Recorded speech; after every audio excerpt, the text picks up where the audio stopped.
Bang! Neevesknives. I'm Jared, and we are live on Neevesknives, ladies and gentlemen. And we have a guest tonight, and let's bring her in. Erica. Hey! Not How's it your going, average guys? EDC. How are you doing tonight? We are doing fabulous. Got my knife. It's Erica with Not Your Average EDC. How's everyone doing tonight, guys? There you go. We got Spanky in here. We got a bunch of people in here. Jason Brown. I see Cue Balls in here. I'm pulling up the other one on my other device. So give me 1 second. Sweet. So I see that. What is that knife you just pulled up? Oh, this is my tester, Jared. Check it out. Let's see. Oh boy, Mini A100. Yeah, that's sweet. That's sweet. That micarta looks really nice. It's wicked nice, and it feels like a completely different knife now, which I really enjoy, and it's like crazy smooth. Is that a new one from Emerson? No, this is a conversion. So it's just the normal Mini A100, but I got it all modded by a guy on Instagram. Okay, I got you. I mean, what's up? Seems Logical, Addicted to Knives. So everybody, Seems Logical, can you possibly pull up a link to Not Your Average EDC's channel so that people can go and follow her channel? Just because I know later on people will be watching and they'll be able just to click on it. I will try to link you right afterwards in the description. But as of right now, the people that are just starting the show tomorrow or the next day, they'll be able to get it right away. Awesome. Just picked up an Emerson A100 because of Erica. Just yes, sir. There we go. Nice. The best knife ever, for sure. So, is that your favorite right now? It's always my favorite. It's been my favorite for a long time. I never let it go. Like, this is absolutely the best work knife I've ever found. Straight up. You know, that's something that I wanted to talk a lot about with you, is like work knives and things, because when I found your channel a while back, see, I grew up doing construction. So like all my knives, like, well, back then, you know, I always looked at knives strictly, which I always do, strictly as a tool, but I mean like as a tool, like in another way, like kind of like how I'd look at a screwdriver, right? Yeah. Where, you know, there was nothing like, I like them because like I seen the beauty in the tool, kind of like how I can look at an East Wing hammer, right? Like I can see the quality and everything else. And that's how I looked at them. And then when I found your channel, I seen you doing lots of work related things. And that's how you looked at the knife. And I really like that because like, as of recently, I don't know, maybe the last year or two, I got out of construction and everything. And now I'm more into geometry and cutting geometry, cutting performance, edge retention, blah, blah, blah, blah, blah. But I loved it when I found your channel because you were into that robustness, you know, the toughness of the knife and how much it can handle. And you know, I'm sure you've gotten the comments too. And I always argue tooth and nail about it, but they'll argue and say, you know, that's not a pry bar. It's a knife. It's for cutting. You shouldn't do this or that. And I always argue with them like, listen, asshole, this is, yes, it's a knife, but when you're on a job site, that is a multi-tool. That's what that is. It's literally a tool for everything. Because if I'm up on a ladder, and I've said this a bunch of times in the chat, if I'm up on a ladder and I'm 30 feet high and my pry bar is down on the ground, you can bet your ass I'm pulling my knife out to use as a pry bar. I'm not going down there and getting my pry bar coming back up. Like you're out of your mind. So, but I love that about you. And I heard you saying the same thing basically about like a 940, how it's a multi-tool. Yes. So like that, and that's why you like those. I'm sure I seen recently you got the pair of 3, right? I did. Before that, you didn't like Spydercos though. I still don't like Spydercos. Explain that. I don't like their morals, more like. I think that I think they're overpriced. I think that they do a shit job on the stuff that comes from overseas. Yeah. And I know you're mostly in the USA. Just not good. Sorry, go ahead. And their warranty is just like non-existent, which I don't appreciate. Mm-hmm.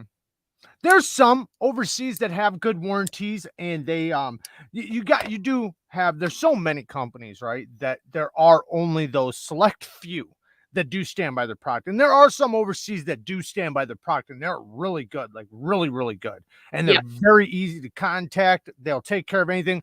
But yeah, for the overwhelming majority, it's, you are at a loss if something happens with a lot of them. Right. Yes. And that's why sometimes the price can be a little lower. Now people talk about like the Benchmade tax, right? Like you're paying for the butterfly. But you're also Yes. paying for that warranty, 100%. Right. Something happens, they're gonna answer the phone and they're gonna take care of it, and you're Yes. guaranteed. So I do like that, and I respect that, and I know that does come at a cost. So Yes. You really like the Benchmade, right? The Benchmade Griptilian. I know you got a few of them. I do. Yes. I actually, I'm down to one mini grip. Oh, are you? Yes. Is Only that one. the one? That's the one with the Cerakote, right? No, actually, here, I have it here. Hold on one second. Didn't you have a mini grip with an aftermarket Cerakote job? I did. I just sold it. Oh, okay. All right. Yep. So this is the only one that I have now, and it's the micarta one in M4. Nice. Yeah. But I had like, I think 13 of them, and I sold all of them because I tested pretty much all of them. You got away from 13 of them, huh? Yes. I have 3 of them right now. 3 of them. They're really good. Oh, yeah, they're amazing. I do wish they would have kept that hollow grind that they had when they had 154 CM, because it wasn't like it was a really thin hollow grind. It was still a thick grind. It just kept that same thickness behind the edge, at least through a few sharpenings. And Yes. now, they got just the flat grind, which, it's still a great knife. I mean, it's definitely a hard user, but I wish they still had the hollow grind. Yeah, I totally get what you're saying. So you've gotten to test MagnaCut. Yes. And I have yet to have gotten to test MagnaCut. I think I might possibly have a knife on the way for me to test, but I seen a video you were saying basically like you didn't understand what all the hype was. I know you made another video since then, but you want to speak about that just a little bit, like your experience with it, because I know you were saying something about like you don't think it's good for EDC knives, but for fixed blades it's really good. Yes. So I stand by my initial hypothesis. When I first experienced MagnaCut, I noticed that it didn't feel like an EDC steel for me right off the bat. I didn't vibe with it. It felt too fine, like the carbides were too fine. I know exactly what you mean. And it didn't have the bite that I wanted for my everyday tasks. Right. And basically I did a month of carrying MagnaCut every single day straight. Really put it to the test, like real life use all day. And that was from BGM, right? Yes. So yes. The heat treat was good. Yes, very good. So I did weekly updates. I did all kinds of tasks. And in my opinion, I noticed that it was not a steel that would be ideal for like a work EDC knife. It doesn't have enough bite. And for like tasks where you need high impact resistance, high toughness, and high corrosion resistance, that knife is going to overpower anything in the game right now. But that's the thing. It's good for like a bushcraft knife, a chef's knife, a camping knife. But once you get into EDC, it doesn't work for me at all. So Seems Logical says, Erica always struck me as a knife intellect. She's very scientific in how she regards and uses her knives. Oh, thank you. I definitely love that too about your channel. And I know what you're saying about like the bite, because that is something that I search for. Like that's another reason why there's certain steels that I prefer far over others. And it doesn't mean I don't like the other steel. It's just I prefer other steels more because I like an edge that gets bite. I don't want my edge to be slick, especially after, especially like when we're talking about like edge stability and it might have a keen edge off the stone, but you start using it and it quickly gets slick. and then it doesn't Yes. have the bite that it had fresh off the stone. And then some of them, it's like the higher you go in grit, the slicker it gets. Yes, exactly. And it's like you have to have either a ridiculously coarse edge, but or just accept it as it is. And it doesn't mean it's not sharp. It just doesn't have the bite that you want. And I Exactly. like that too. So I don't know how I'm gonna like MagnaCut, but I'm curious when I get one, how if I'm gonna have the same experience. Because that's just something that and also I sharpen a lot too. So since I sharpen a lot, I have a lot of other knives around me that have a lot of bite. So which one am I going to carry? Yes. Obviously I'm going to carry the one that has the bite, especially for EDC, Yes, exactly. Exactly.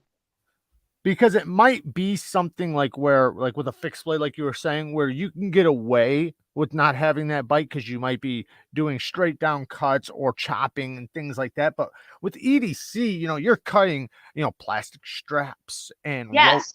and things that you actually need the edge to quickly bite into, so that Yes. you can finish your cut.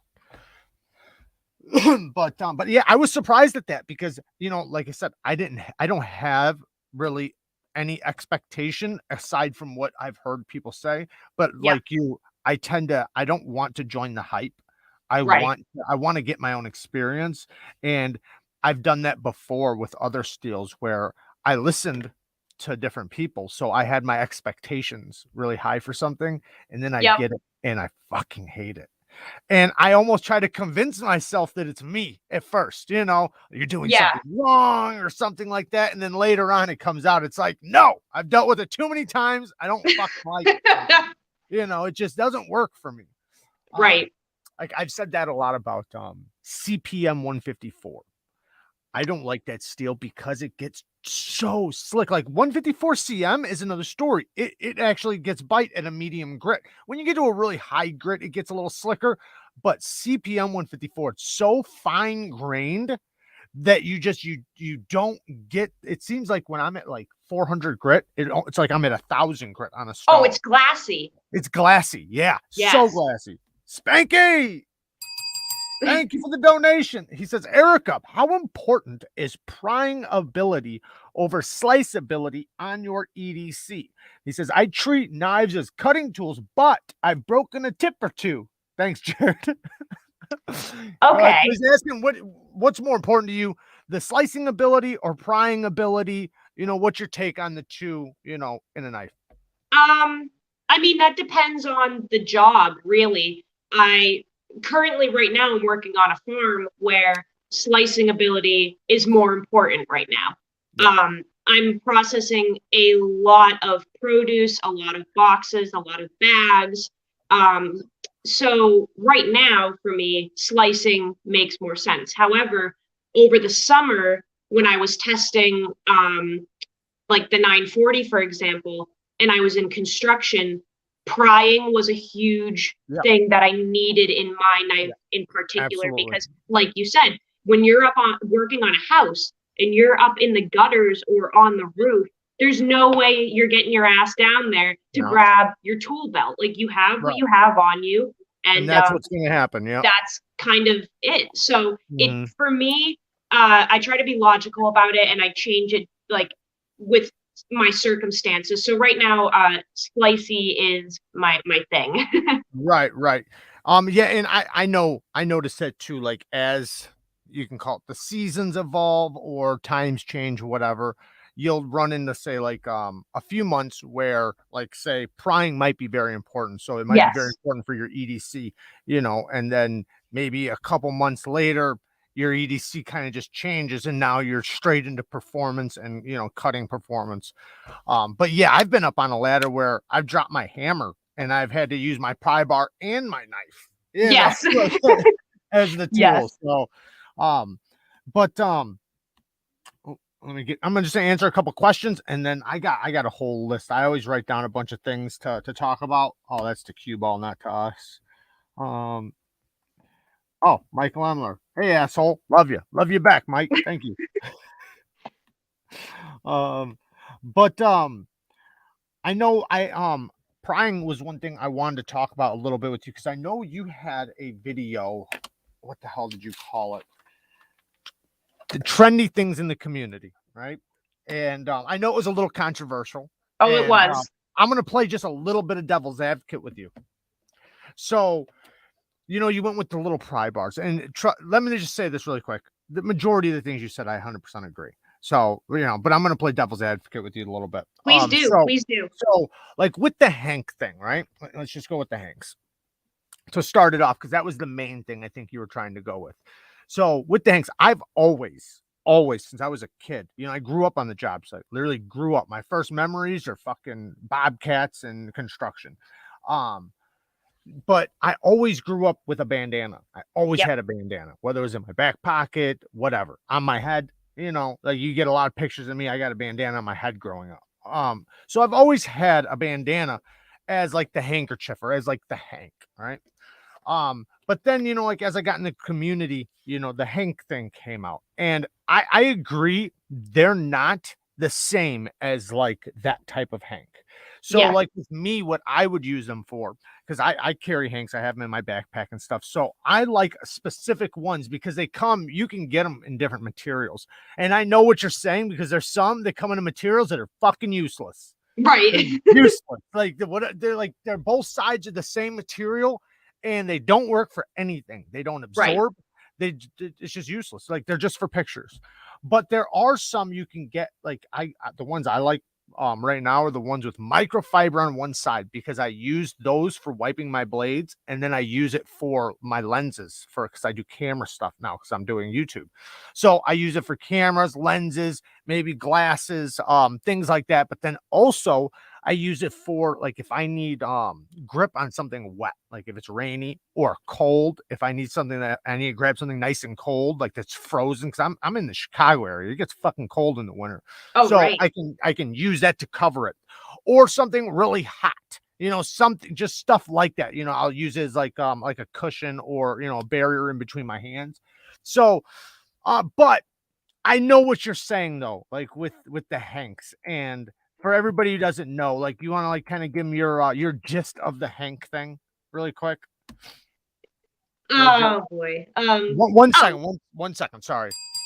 Mason, thank you for the donation, brother. Yo, Jared and Erica, not sure how to spell your name correct. Love your channel. Where do you get your lanyard beads? Where do you get your lanyard beads?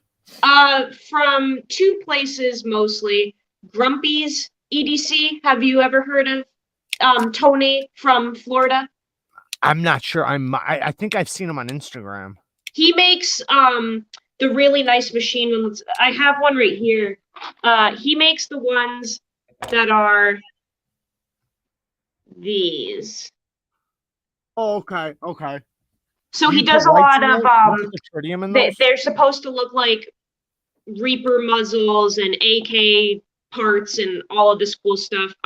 So Grumpy's EDC, if I'm looking for like a really large bead, and then the other company I use is a smaller scale one.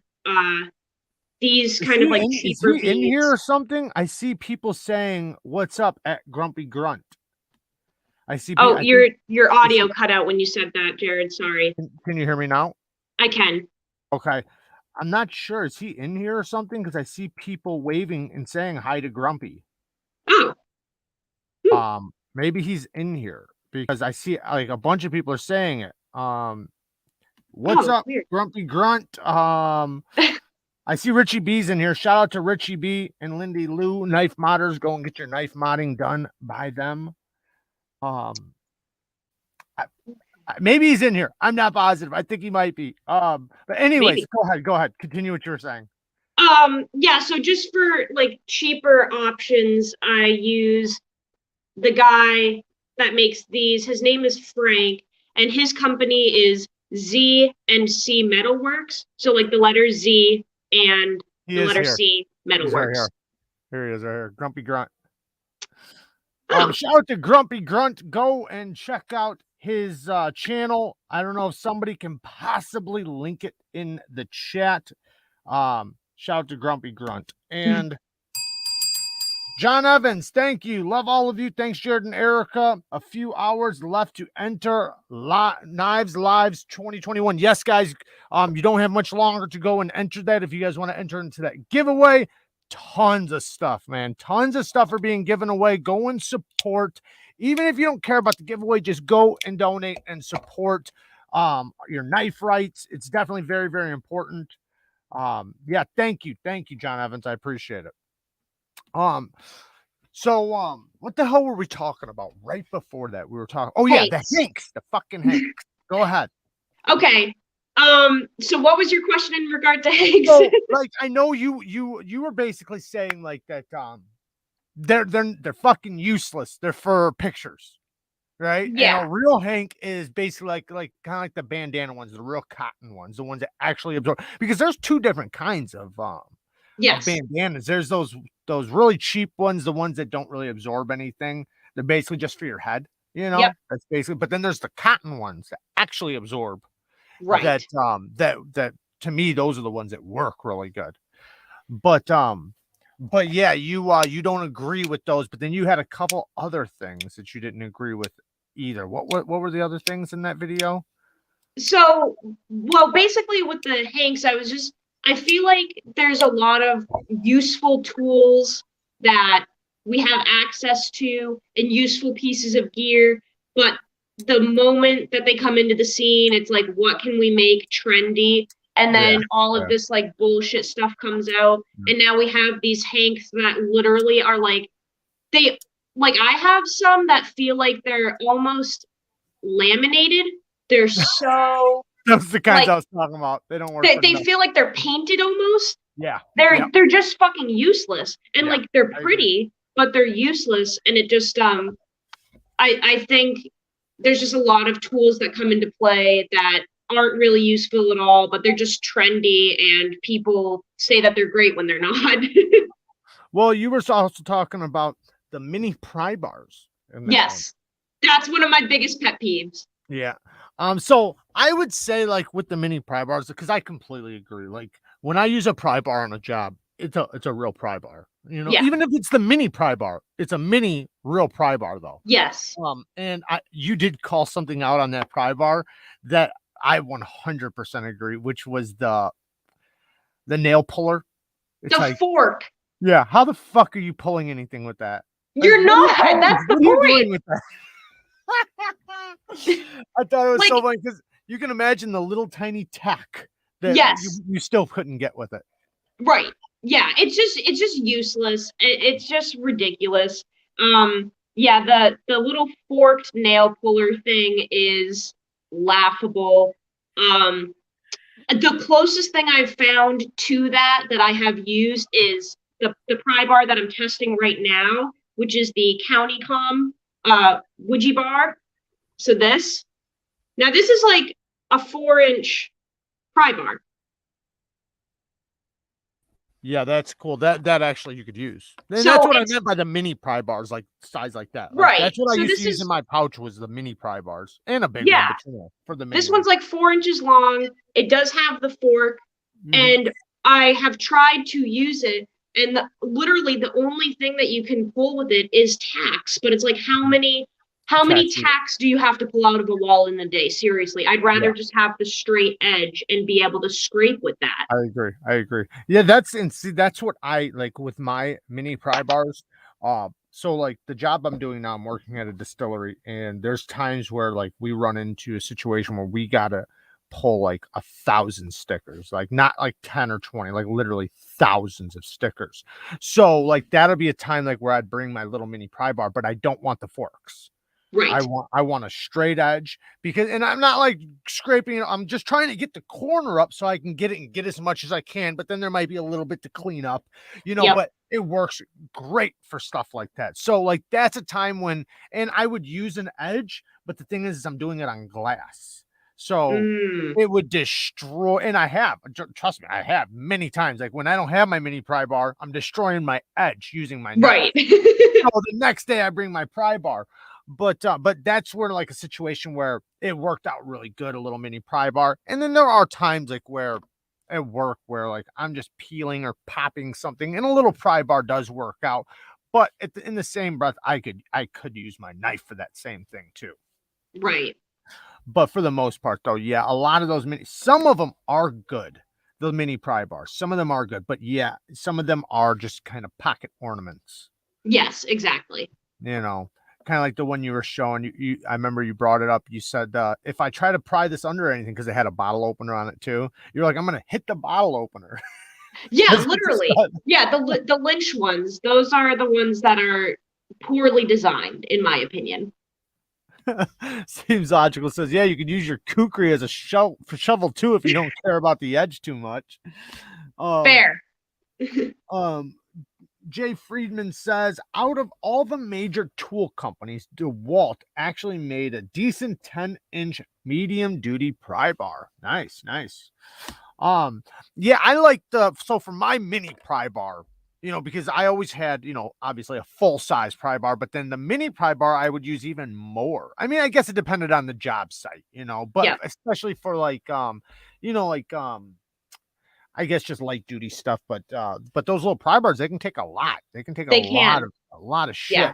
But it'd just be like a regular, like a 10-inch or 10 inches, maybe 10 inches. But they work great because they're small. So I think the idea behind them is for the people like that are not on a job site. They're just regular day-to-day people, just either an urban environment or whatever, just day-to-day stuff. And it's cool, it looks cool, it's dressy, it looks cool in the pictures. But if you did have to scrape a sticker or pry just something really light duty up, you could, and it's pretty cool.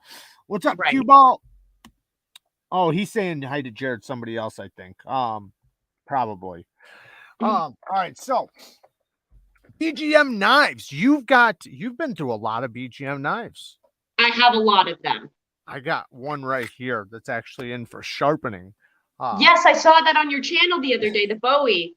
Yeah, this thing's badass, man. That thing's huge. Yeah, I can't wait to put an edge on it. And BGM does a great job with the 3V. So this thing's gonna be awesome. Yeah, I'm gonna put a really good edge on that. I like his I don't know if you've ever seen it actually though. Have you ever seen any of his regrinds? I have. Have you gotten any regrinds? I have. I actually have 2 of them, and I've been to John's shop before, so I was able to see in person a lot of his work. But I do have 2 regrinds. One of them I think I have down here. Hold on 1 second. Thank you, Ken Harris. I appreciate it. This bad boy. So this is one of his knives, but I had him do a regrind because it was like a 0 edge. It was a Scandi grind, and I had him do a double hollow instead. That's a hollow, right? That's what I was gonna ask. Yep. Nice. So now it's a wicked thin double hollow, but he is very talented with his regrinds for sure. Absolutely. And his heat treats. His heat treats are so good.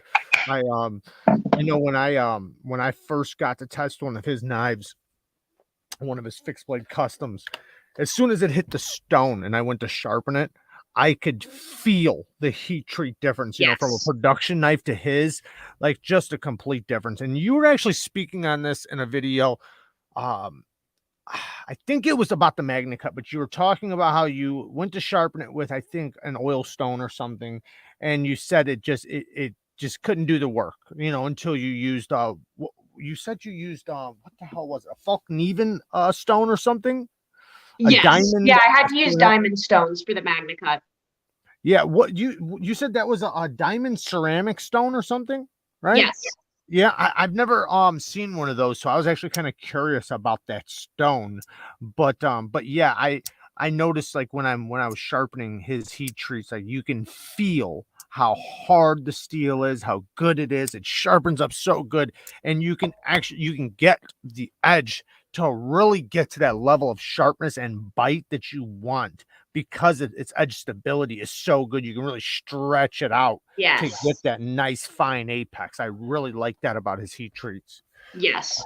So what is that stone? I don't know if I've never had anything Falkneven, first of all. So I actually have it right up here. Let me grab it. Give me like 2 grab it. seconds. Yeah, go ahead. Take your time.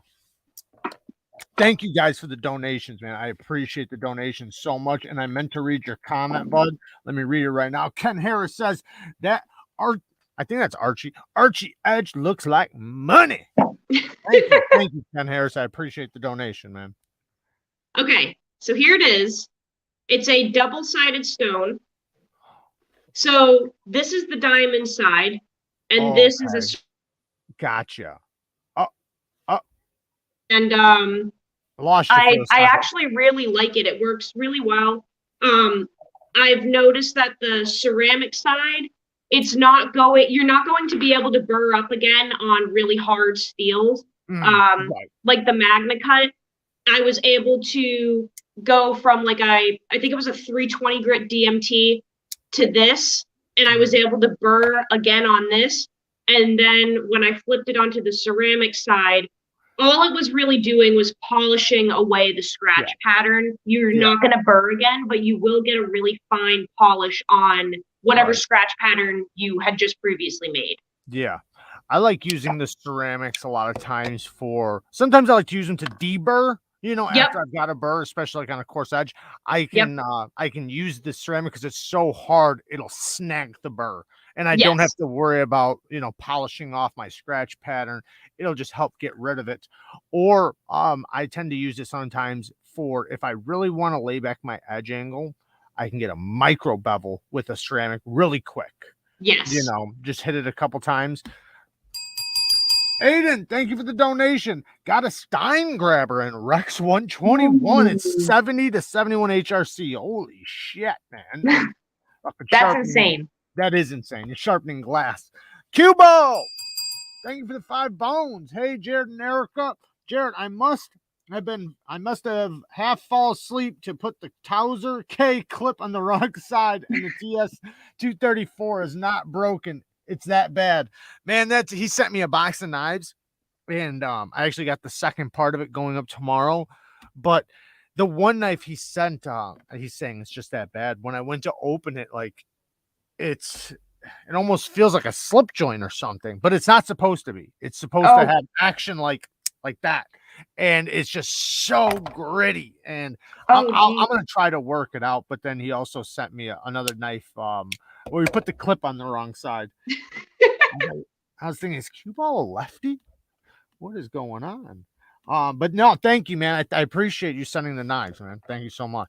The knife world is a sausage party, and it's cool to see more women who love knives. I think there's more women involved than you think. There are. Yeah, I see a lot of them in the comments. I see on Instagram, there's a bunch of them on Instagram, like a lot of them. And sometimes I'm like, I'm surprised at how many there are. And I think it's just evolving more and more and more. Matt Harvey says he follows you. Jared, you have been super blessed with all of these viewer submissions, sending you knives. I am very blessed, and I appreciate everybody sending me knives, man. It's a blessing because on my channel, I review knives from all different price ranges, from $20 to $1,000, whatever. Yeah. And I like having because some knives I test. I want to test the steel, the geometry, everything. But then others I am basically doing like a quick test just to review, to give people a feedback on who are trying to buy it. So a lot of times I can do a review in a week, so I can just quickly do sum it all up, especially if I've sharpened it and things like that. So it's nice having, and I do 2 videos a day. So I go through a lot of knives. Yeah, for sure. Cue Ball says there's a lot of knife wielding women. So Gunny Juice. How do you like that Gunny Juice? It's amazing. It is so amazing. Tell me about it, because I just ordered some. So so the knife that I'm using right now, that Emerson Po Boy, I actually, before the live tonight, sharpened this because it really needed like a nice sharpening. So I used my diamond stones, and then I used the ceramic side of that diamond stone real quick just to get kind of like even out the scratch pattern. And then after that, I used a straw with the gunny juice on it. And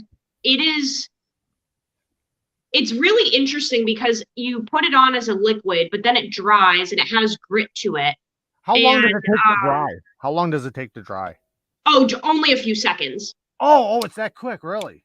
It's really quick, really quick. So you kind of just, you squirt it on, rub it around, it dries within like a few seconds, you're good to go. And it has, like, it's finer. It's hard to explain. Like, it goes on finer than the normal compound that you use, like a block, you know? Mm-hmm. It goes on finer than that, but it technically has more grit, which is interesting. But it works really well. I don't know if we'll be able to pick it up, but I put a nice polish on this one. Yeah, I can see it. That looks really good. Yeah. So what micron or grit is that you were using? 0.5. 0.5? Okay. Yep. Do you is that the only one you have is the 0.5? That's the only gunny juice I have, yeah. Would you, like, now that you have that, if you were gonna buy another bottle, Yep. would you buy another bottle to going coarser, or would you buy that same bottle again? I would probably want to try the coarser one just to experiment.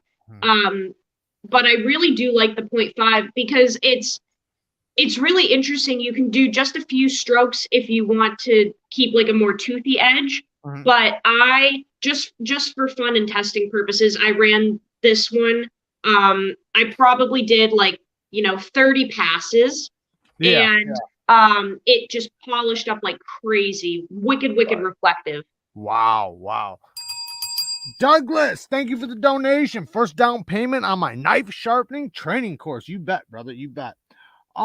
So because what I bought was, I think I bought the 6 micron, the 1, and then the 0.25. I think I got the 0.25 because normally, I'll be honest, I don't want anything that fine. Normally, yeah. It just depends though, because I do sharpen a lot of polished edges, but majority of the edges like that I prefer myself are right around like 600 grit. So yeah. I want a compound that's going to give me some bite. That's what I want.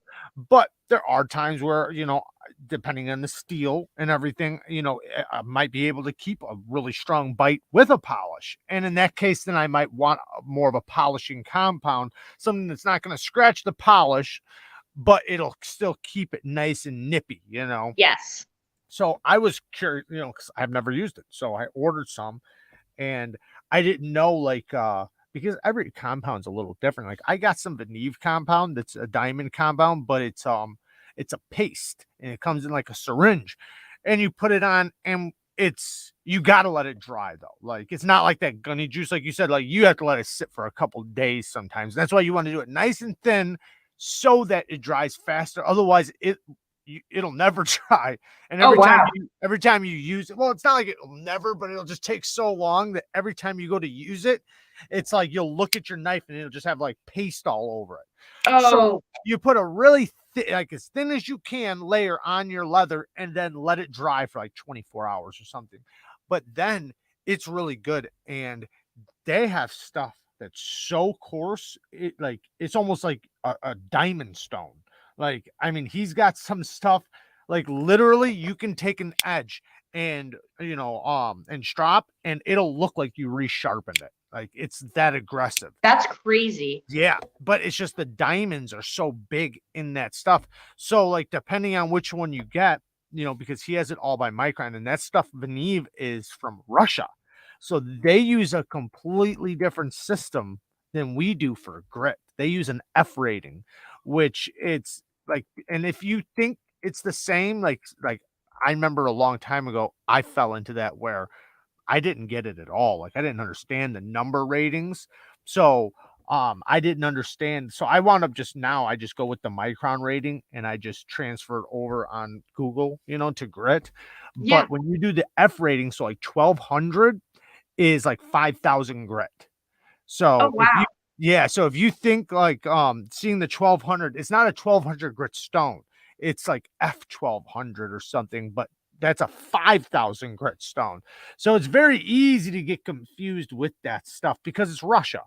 Right. Jeremy, cue, Jeremy! cue for both of you. If money was no option, what would be the next knife you'd like to try out? That's to you. Mm. Oh Money's no boy. option.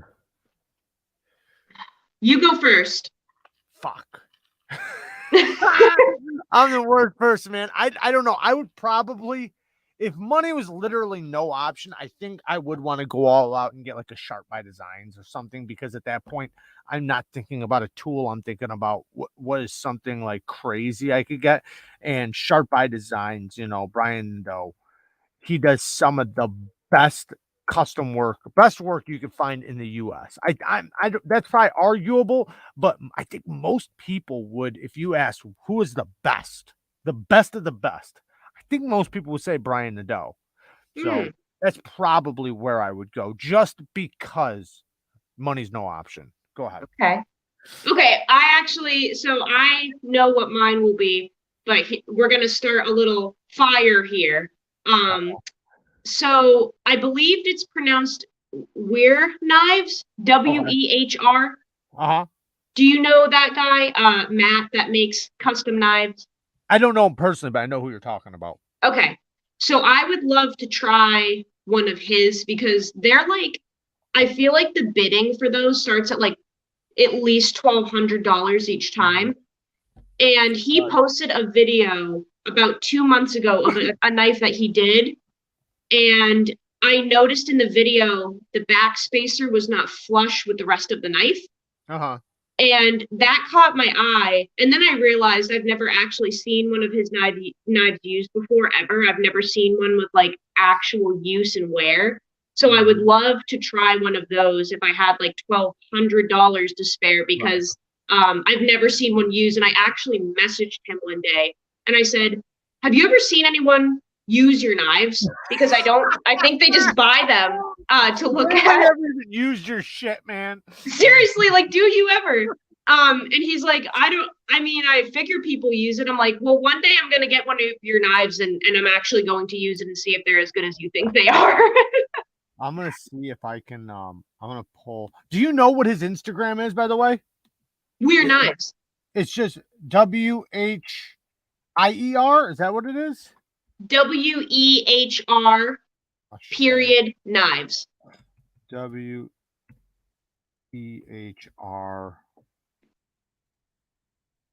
I'm pretty sure. Okay, I found it. Yep. I'm gonna pull it up for people to see really quick. Okay. Oh, go to your page.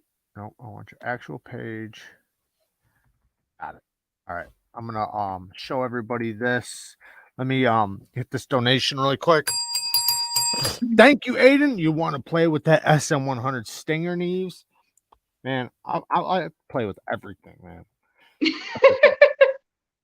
Um, let me share screen. I didn't have this pulled up, but here it is. Bang. All right, so Yes.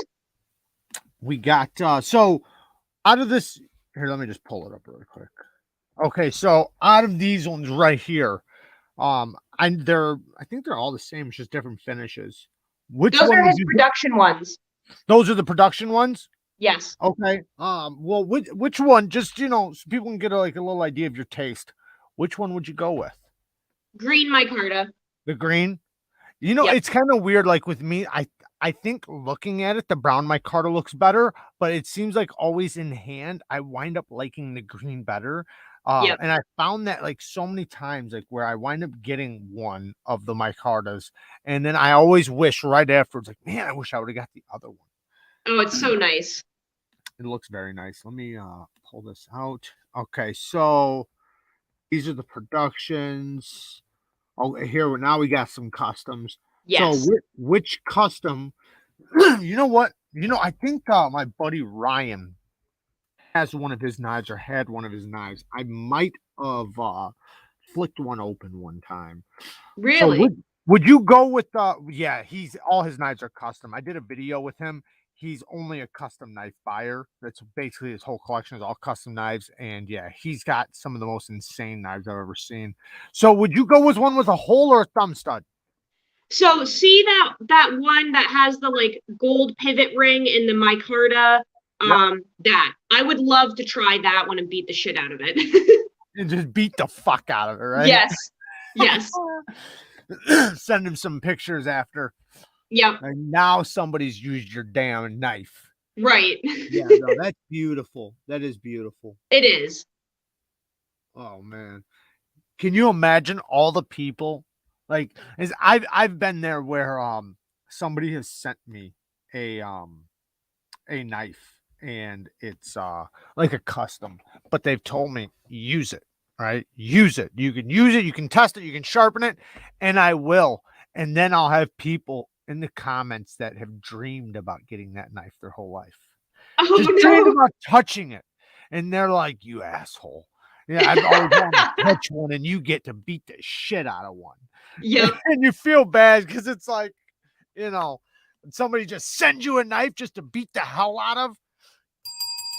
Mike Emler, what's up, Mike? Swing by after you're done doing a giveaway, bro. I'll send you a link in a minute. All right, awesome. So Mike Emler's doing a live. We will I'll be done about 9:30, brother. 9:30. So he's doing a live giveaway tonight. Everybody, make sure you head over there and join the giveaway. I highly doubt I'll ever own anything over $500, as that's where my debit card stops before I have to call for the ceiling to be lifted. I guess that's smart, you know that point. The guy Jared is talking about is Spirited Blades. Here is his bougie Instagram. Yeah, go and check out Spirited Blades Instagram. Ryan Austin Duty lives right here in my area.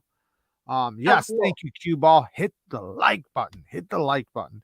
Yeah, there's a few knives like that catch my eye, like Bob Terzola's, the Terzola Customs.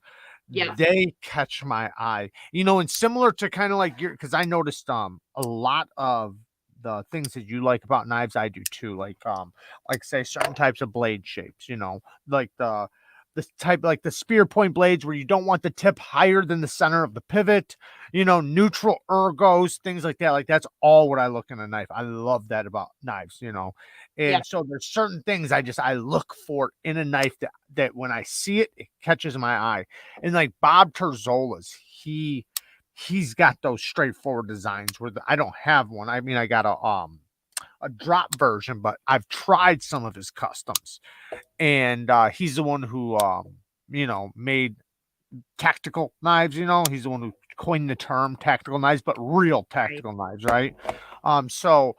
But yeah, that is, I guess, somebody's knives that when I think of something like customized, that I'd love to just beat the shit out of, Yes. one of them badass customs that he has. Some of them though are a little outrageous, like he'll put gold and like gems and stuff in it, even though Oh wow. he's like a tactical knife maker, but they're so beautiful though. Come out and I'll take over you to Bob's shop. Awesome. Yeah, I'd love to go check out Bob Terzola. Bob Terzola is the shit, man. Jared, can you talk about button locks other than ProTech, please? Button locks other than ProTech. Well, we got I got the Civivi button lock. Awesome button lock.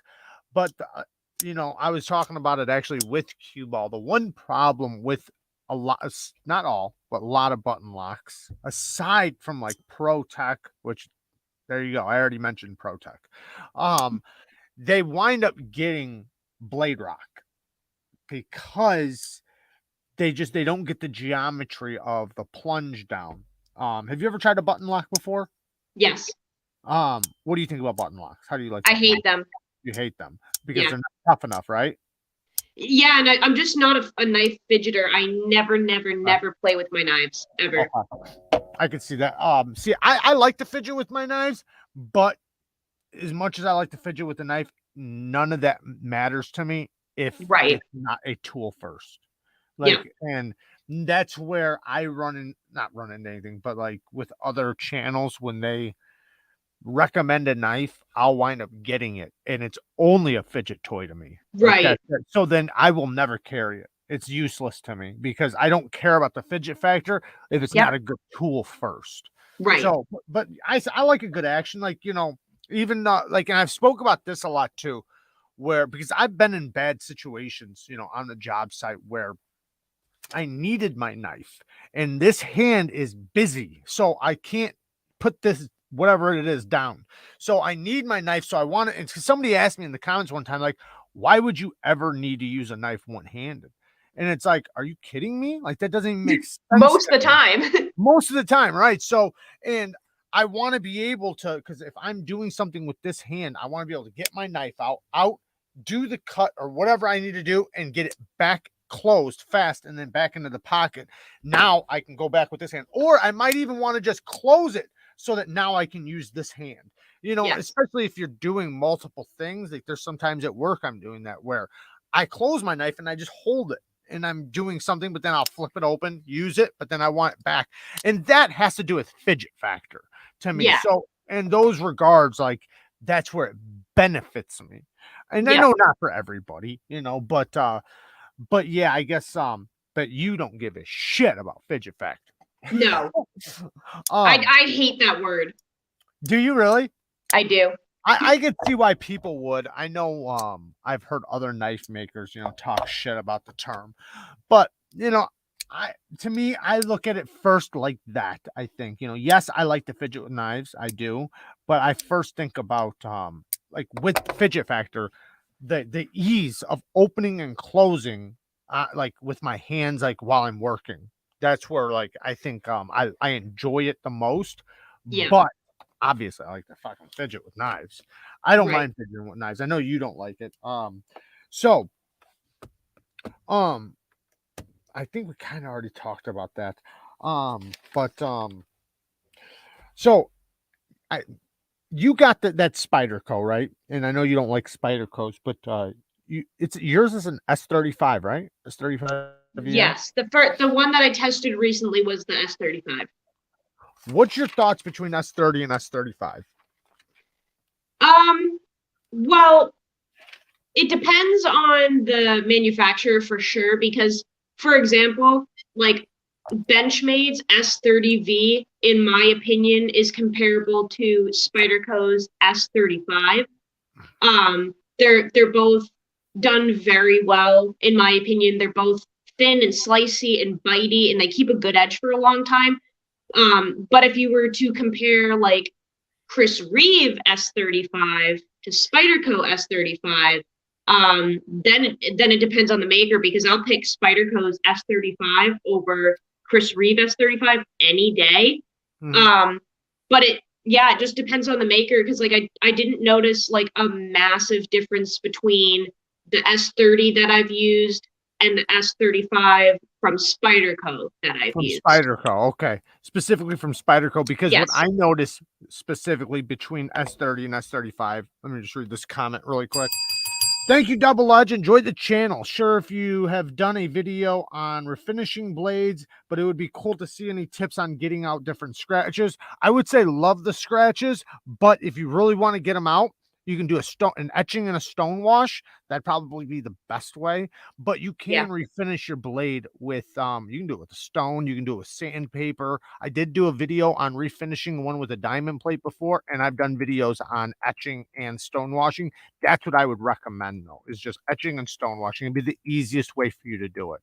Just get some Winx rust remover, and obviously watch a video on this, but get some Winx rust remover and you can get a ceramic tile and bust it up into little pieces. You can order some ceramic balls and just get a bucket with a lid on it.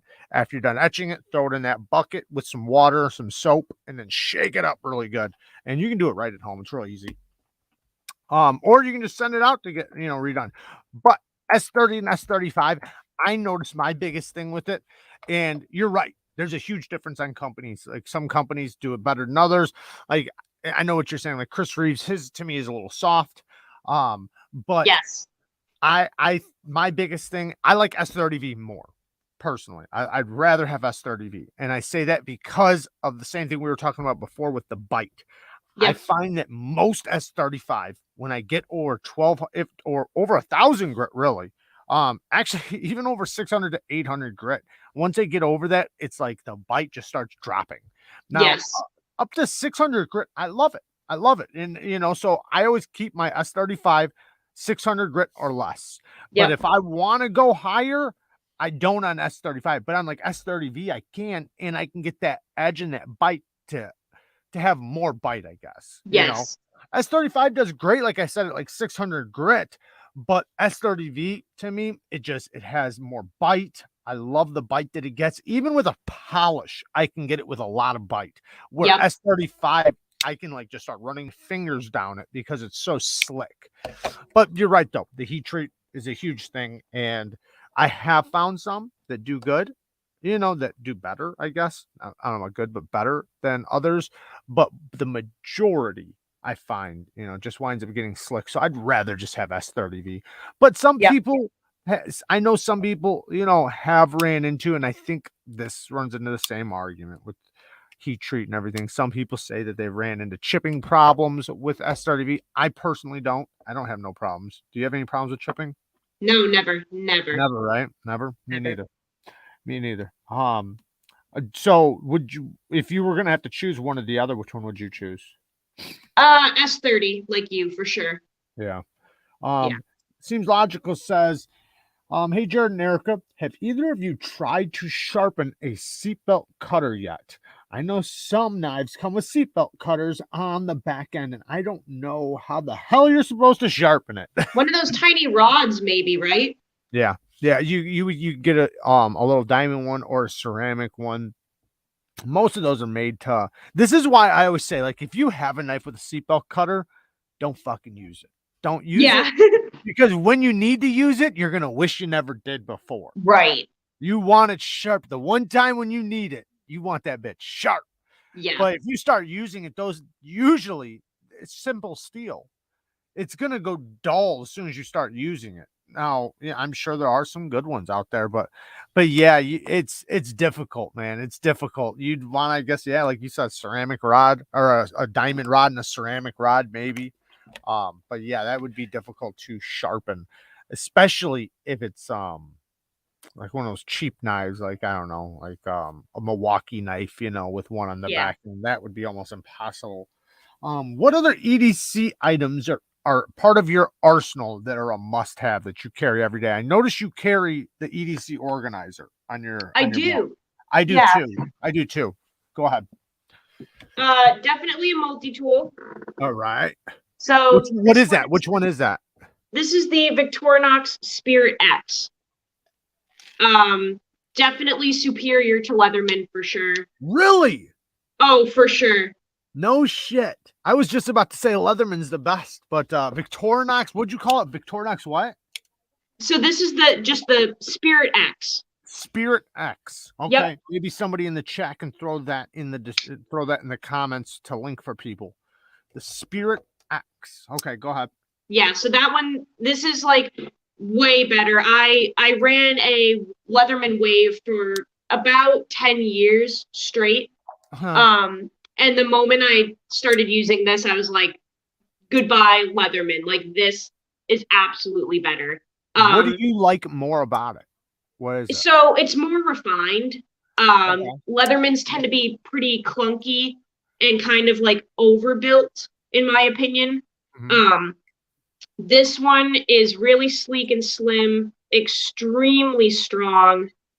Still has all the same tools as a Leatherman, but the best part is the quality is much better. Okay. It's just the Swiss-made tools are way better quality. Like even just the plier heads, the way that they line up, all of the tools, like, and it's contoured better. The handle especially is extremely comfortable. Now the one argument I would use against that is that I think I forget the steel that they use, but it's a simple steel, but I imagine it's the same thing on that. You can get some Leathermans with S30V with 154 cm, even for like the wire cutters. You can get like replaceable cutters that are 154 cm, which is awesome. Yes. It's so Yep. you can resharpen and things like that. I'm sure that's very easy to sharpen. I know I got a somebody donated me a Leatherman free K4. I like it. I like it quite a bit. It's 420 HC steel, so it's a pretty simple steel too. Yep. But what's cool about it is it's all one-handed, so it's kind of like an axis lock, where you just pull it back right, just like an axis lock, but just backwards. So you can swing it shut like that, still breaking in. But then the Yep. back side of it, you can just pull it out like this one-handed and then pull your tool out, so you can use it one-handed, but everything locks open and it's super easy to use one-handed, but it is bulky, it is uncomfortable in the hand. It's not made for anything long duty, Right. but that's what a multi-tool isn't supposed to be comfortable in your hand. It's supposed to be just a tool you use really quick and then you put it away. Right. So what else do I you totally agree. What else is a must that you that's a must have? Definitely a flashlight for sure. Just any type of small EDC light. I'm in New Hampshire, so especially right now, it gets dark at like 3:30 or 4, and What? like I still have stuff to do all the way up Oh, until I go to bed. I guess in the wintertime it starts getting dark around 4. Yeah. Yeah, it gets dark quick. So like flashlight, when I'm going into work, I have to use one. When I'm coming out of work, I have to use one. Right. Hey, Zach stuff. Zach, He's thank you, awesome. brother. I appreciate the donation, man. Thank you. Yeah, flashlight is a must. And just for working on any type of project or machinery, like you gotta have a flashlight. Yeah, I agree. I always have a light on me of some sort somewhere because it's just so important. And there's so many, every time if I don't carry it, I will need it. And so it's like I'm never gonna not carry one. And I know some people try to use the argument, which I hate this argument. This is for you, by the way. We'll read that in a second. Some people try to say you have a light on your phone. Yeah, fuck that, man. My phone might be dying or something like that. I don't want to waste my battery, like especially when and it's just big and clunky. Right. And a flashlight's so easy to maneuver. And then if you take it to another level, like most phone lights, it lights up the area right there. You cannot just spot something. Like there's times I'm in a container and I got to see the back of the container. Yes. But my phone light would just light up 10 feet the area right here in front of me. It would never beam to hit an area. Right. Triple EDC says, hey, not your average EDC. She is the reason I recently bought an Emerson A100. I know you have the mini with my Carta scales from the Hutzer Dog. Yes, I do. Shout out to Triple I EDC. love those. I use Baton 3 and purple. Yeah, I have the Baton. Which old light was that? This one is just the original S1 Baton. Oh, okay. Yeah. But I do have I have like all the newer versions of it. I have a whole bunch of them, but this is like the old school one. I got right now. I'm just carrying this isn't a rechargeable one. I actually did a force patina on it myself. But it's all copper. It's the copper one. It's not very bright. It's like 100 lumens or something. But I did let's see if I can pull it up so you can see it really close. But I did the force patina where it's got the blue all over it. It looks really good, but it's not super bright or anything, but it's perfect for what I need. But I have my super bright ones that I use. I got so many different lights because I like to interchange them. Sometimes I might need a bigger one. So, I have my backpack where I have a small one. I like having the keychain lights because that's something that even sometimes I have to hand one over to somebody.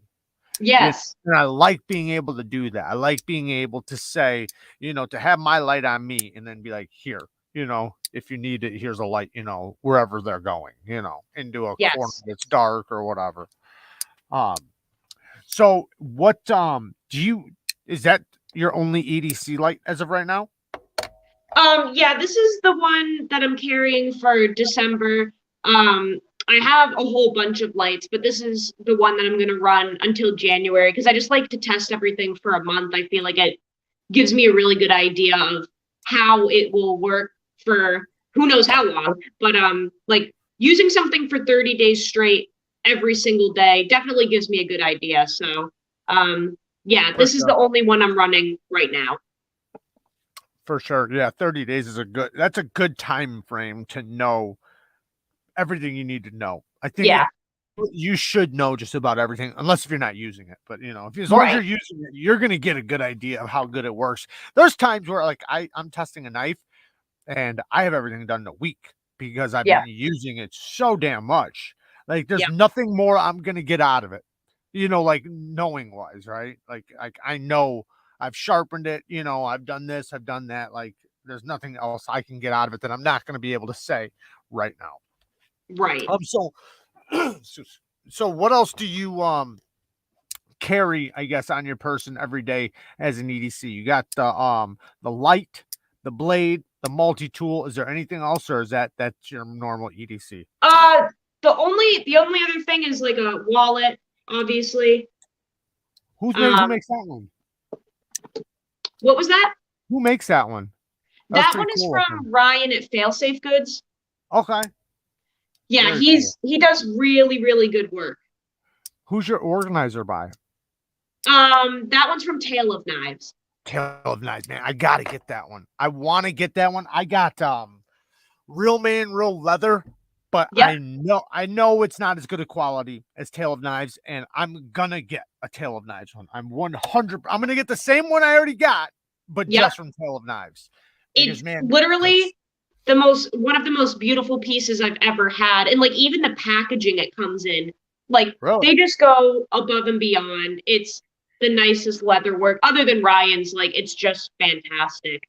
But yeah, so I have the belt sheath and the only other thing I carry that's like a must have for me is a Swiss Army knife for okay. sure.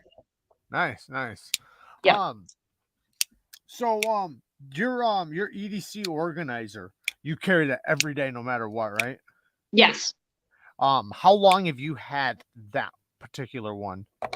Um I think since like August or Okay. maybe July. So a good amount of time. No problems with it or anything? No stitching None at problems or all. anything like that? That's good. There's no wear, just like a nice patina, but it is so freaking rugged. Jason says Meg and Jeremy are awesome and their work is great. Best customer service out there. Yeah, Yes. I see them all the time on Instagram and I just need to pull the trigger. They're a little bit more pricier. You're going to pay Yep. for it, but fuck, that's the way things are, right? You get what you pay for. Yep. Sometimes you got to pay a little bit more. It's USA made. The stitching looks outstanding. It is. It is. You know how you know it's really good too? Go on Amazon and look up EDC belt organizers. You know what they do? They steal their pictures and put them on their sites. Literally every site you see has the pictures from their Instagram, so that when you look at it, it looks like it's a really good one. But then when you go forward and you start looking more and more into their pictures, you can see the picture that they first attract you with is not Yep. what they're selling you. It's not what they're selling you. They're literally using Tale of Knives EDC organizer to sell it to you. But if you look at it, it's not. It's a piece of shit. And Ah, that's how you know it's really good. yeah. Because if you got to use my pictures of my quality, then you already know. Right. I thought that was hilarious. I was trying to look for one and I seen it. I was like, that looks like Tale of Knives. And you can literally find the picture from their Instagram. It's the same Yep. damn picture. It's like, you thieving motherfuckers. Um, so I noticed most of your knives in your collection have like neutral ergos, neutral grips. What is, and I already know basically the answer, but what is it about like having the, because there are a lot of knives where it's like it's got the forced grip where your Yeah. finger can only go one place, right? That's where your finger goes. But then there's the ones like with neutral ergos where it makes it where you can hold it in any grip and it's going to be comfortable. What I guess, do you have any knives that have forced position grips? No. Nothing, right? You would No. just stay away from it.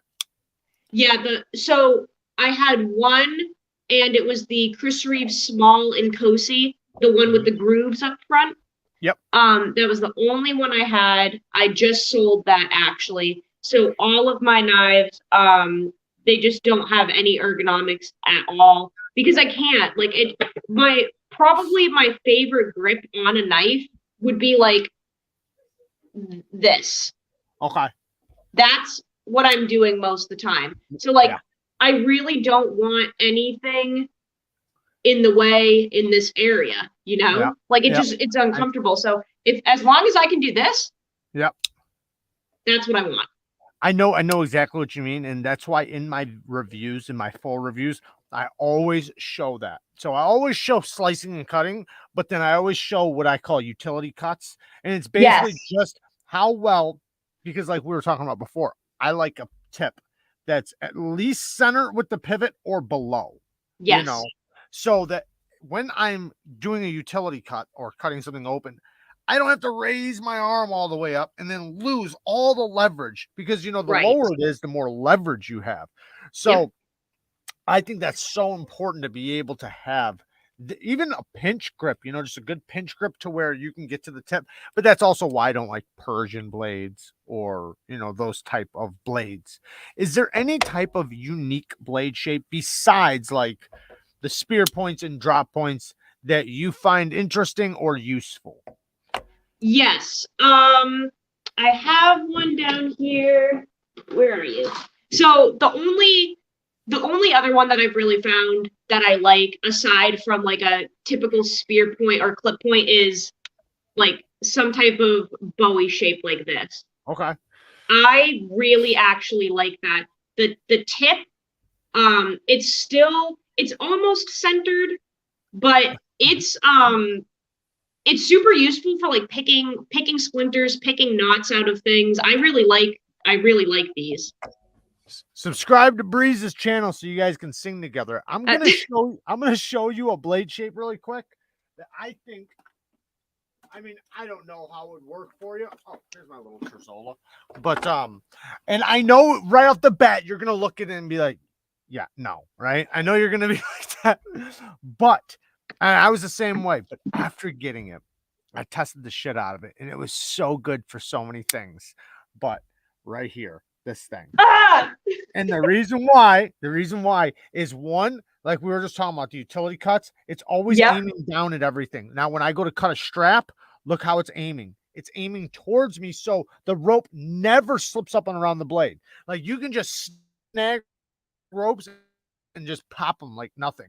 Then when you're slicing, the blade is facing towards the thing you're slicing. Like it's the edge and the tipper is always aiming things or aiming at the things you're cutting. And it's no different than sharpening a regular drop point blade. Like It's when just I'm on the ugly. stone, it's just ugly. That's it. It's ugly. But aside from being ugly, I brought it to work and I don't think I had really any high expectations, but at the end of the day, like I was like, holy shit, man, the thing is so good. And then like boxes, you see how it's always aiming. So like say if I want to undo a box, it's aiming at the top, bam, the sides, aiming at the Right. sides. Like it's always aiming at everything you're doing. And I love it, man. I love it. It just worked out so good because that's one thing I like about a blade shape is I want to be able to use the tip, the belly, and the flat part of the edge or straight part of the edge. And that's why I Right. like, you know, these type of blade shapes. You know, have you ever tried a Gail Bradley? Gail Bradley too? No. I think you would like it. It has your style. I think the reason I didn't try it was because when I looked at the specs, it was too long. It's a full size knife for sure. Yeah. It's I think 8 inches, so large grip tillion, but it has such a straightforward handle, and so very similar to like an Emerson handle or something. There's no fidget factor whatsoever, like Right. nothing. But damn it, is this thing useful? Super deep hollow grind, so it's not robust. The spine is robust, but the actual edge is really thin, but super slicey, super tough. It's in M4, so it's a tough Ooh. steel. Like it's just a solid. Most people that wind up getting one, they all agree, like, man, this thing is just such a great user. It's a work knife for sure. Oh shit, I'm trying to hit this. Two for both. What is the worst knife you have ever owned? Wait, slash, we're forced to cut with. What's the worst knife you ever owned or were forced to cut with? Probably just like a cheap Gerber knife, honestly. I took the words out of my mouth. I fucking hate Gerbers, man. Yeah, I hate they're them. shit. They're so shit. Yeah, like, oh man, it just, and you know what drives me even more nuts is that then they'll do something like put Gerber really big on the clip. So not only are you using a shit knife, but you're advertising a shit knife when you walk around. Like it's just Yeah. screaming Gerber out of your pocket, But I think the only thing like worse than that, like, because the last Gerber I really had owned and tested, I was on my way to work, and it was a construction job, and I just needed a knife. So I got a knife, and I grabbed a Gerber from like Home Depot or something. The blade snapped on me that day. I still have it. It's just, it's just a broken nothing. I wound up Yeah. grinding it down because I still needed a knife for the day. I wound up grinding it into a razor, on the grinder. Oh And my it's like, God. but it's just that just speaks to that's a Gerber for you. Yeah. Their heat treat is that bad. It's gonna break on you. But I Yeah. think the only thing worse would be like a gas station knife, which is kind of like what a Gerber usually is. Now, I'm not saying there's not some good Gerbers out there. There probably is somewhere on the planet, as many knives as they have. I just haven't seen one. Yeah. Yeah. I've got a Schrade. It's the worst knife, but it was a gift. Yeah, you gotta Those love are them bad. gift knives. What pisses me off the most is that they are made in Oregon, or at least they were made in Oregon. Yeah, they have some still made in the U.S. I've actually got a USA one here. Or it's actually going back to the owner who's in for sharpening. But yeah, it sucks when it is a USA made company and you have to talk shit about it. You Yeah. have to. So what is like the worst knife, or should I say, the knife that you least like the most in your collection right now? If you were gonna have to throw one away, which one is it gonna be? Ooh, that's tough. I know.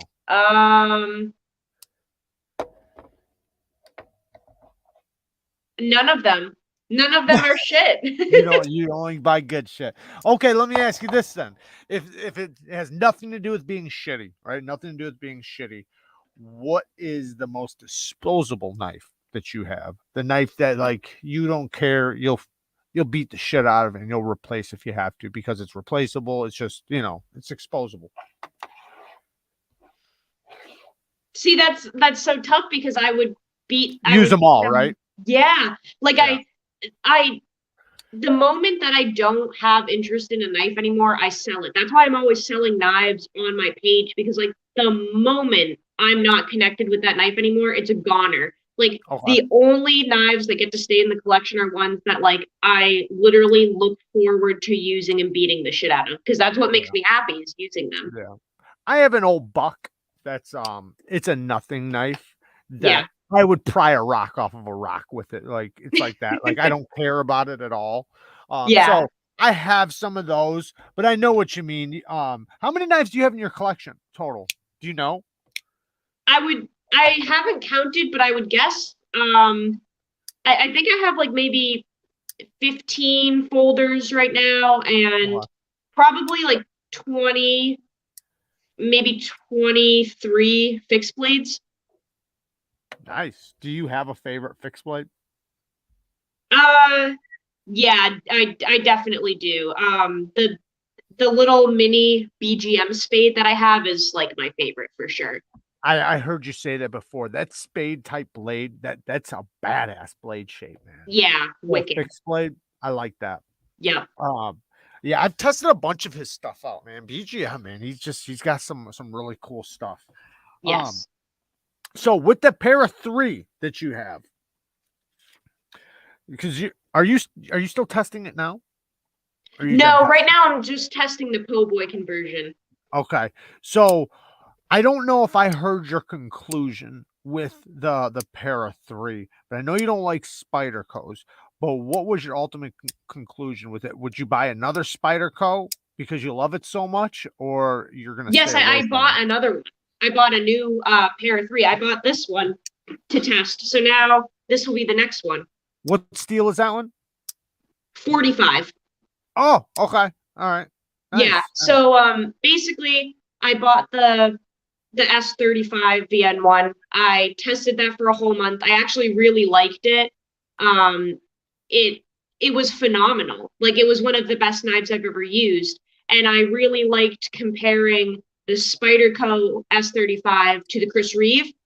Yeah. So because I've tested the Chris Reeve new 45 steel, Yep. I figured I would just for fun test the Spyderco S45 against the Chris Reeve. So this will be coming up at some point soon, doing another pair 3 testing, but it'll be a testing on the steel as opposed to the knife model. I don't want to have any influence, but I mean, somebody else explained this, and it completely made sense. And this is a guy who he drills the steel a lot, so he has a good idea on the softness and hardness. And he's always spoke out about Chris Reeves knives, their S35 being soft, right? Yeah. And I've always known it too, but he talks a lot about it. Well, then he talked about their S45, how everybody's hyping it up, and like kind of like he said, and this is kind of my expectations to it. And I'm not saying it's bad. I'm not saying it's good. I'm just saying what he said. And he basically said that just because they switch steels doesn't mean they improve their heat treating process. Right. It's kind of like instead of, say, taking the steel you're using right now and improving your heat treat to have the best heat treat you could possibly provide, you switch steels, right? You could have gotten what you wanted probably out of the S35 with Yes. improvements of the heat treat. Now, I don't really have I've sharpened a couple of them in S45. I noticed a little bit of improvement, like not nothing. Like the one thing I noticed is that it takes a little bit of a nippier edge than the That is what S35. I noticed too for sure.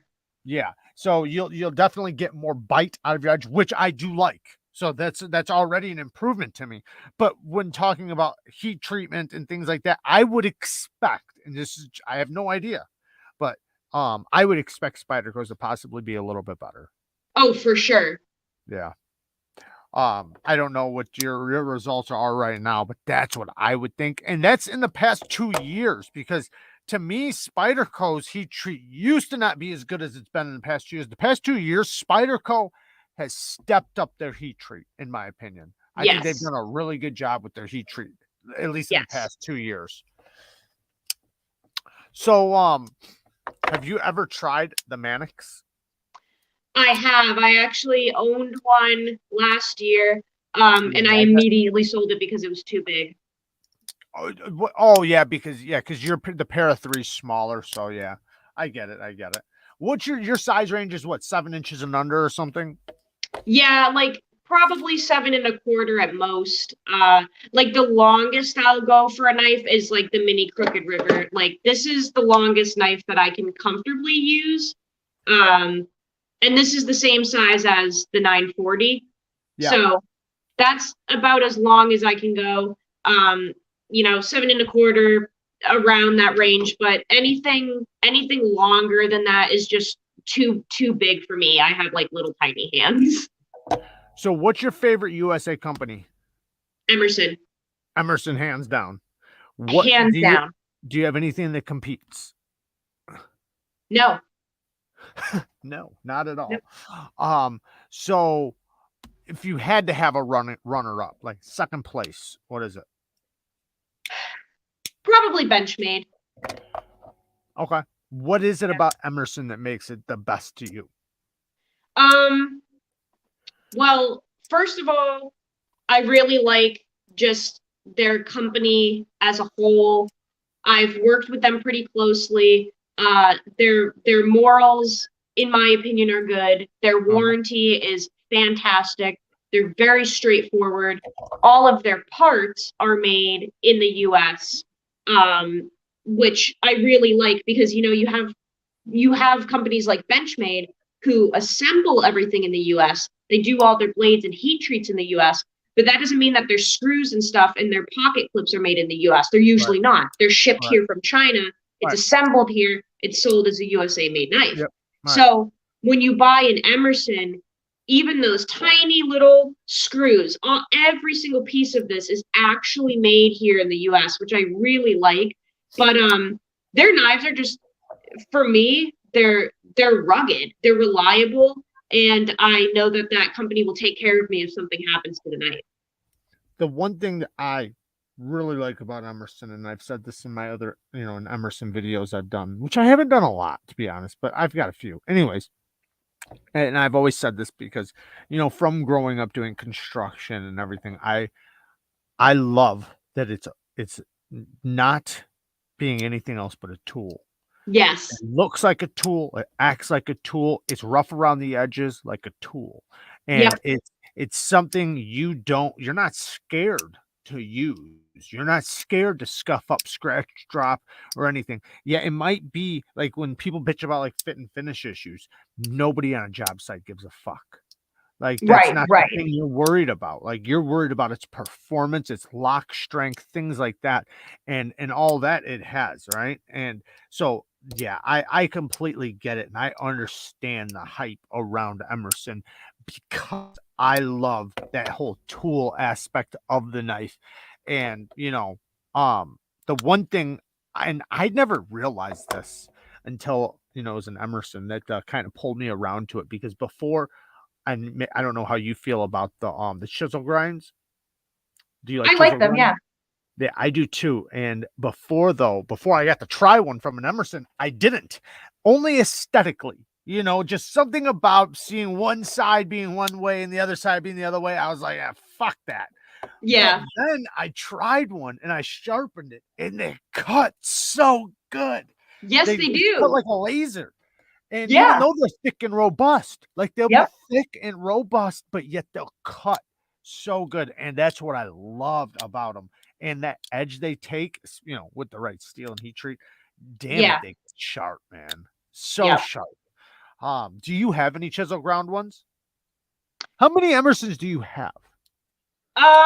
Right now I think I have 4. So I just have like a few of the mini A100s, and then I have a micro commander. So I think these are all actually V ground chisel edge. Yeah, none of these are straight chisel at all. Right, but they're still, it's got the edge on the one side at least. Yes, all of them are only ground for a bevel on one side. Right. Yeah.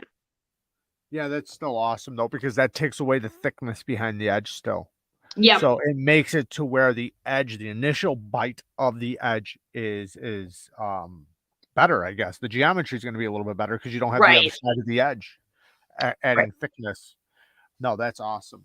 All right, so we have 2 minutes until we get to story time. So, did you happen to think of a story for tonight? Yeah, no. I actually did. Do I just go for it? Floor is yours. Go for it. Okay. Well, I don't think a lot of people really know anything about me other than that I use my shit.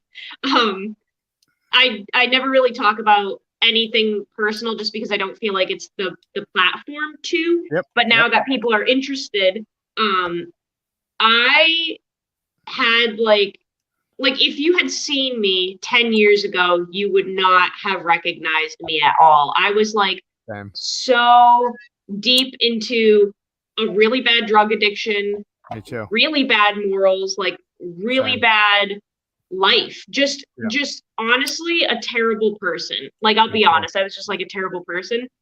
And I think it's crazy how the community brings people together, and we have this huge brother and sisterhood where nobody knows the old you, and you're able to kind of start over and be this new person that you've become.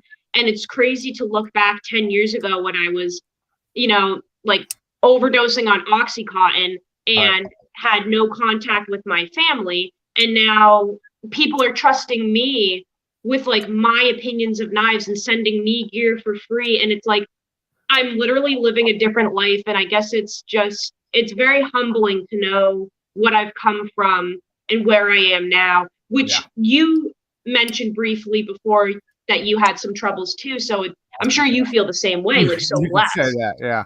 No, everything you just said, I 100% went through the same thing. I got into drug addiction. I got locked up. I mean, crime was just a normal thing my whole life, but Yes. besides that, I was a 100% different person. Yeah. Like, and like you said, yeah, I was a bad person for sure. And the community definitely helped, not only finding it, but the community definitely helped me in so many ways that people will never realize. Right. Just from the brotherhood, I guess you could, whatever you want to call it, fit whatever word you want into it. And yeah, it's definitely saved my life and helped me out a lot having that, because when I first started it, I was still on fucking probation. Like, I was still fighting cases on whether or not I was gonna wind up getting locked up for good, Yeah. So, and in a lot of ways, like, I don't know how much, fucking I would done a lot of time. So it was either get your shit together or not, right? And so having that there to fall back on and meet great people and have a different responsibility, because it took me to get out of, even though I didn't have to go too far, getting out of the area I was in was one of the things that also saved me. But by getting out of the area, I got away from everybody, completely, like, just stayed away from everybody. And you had to find a new friends, right? So Yeah. and the friends that I was used to, it's not the same.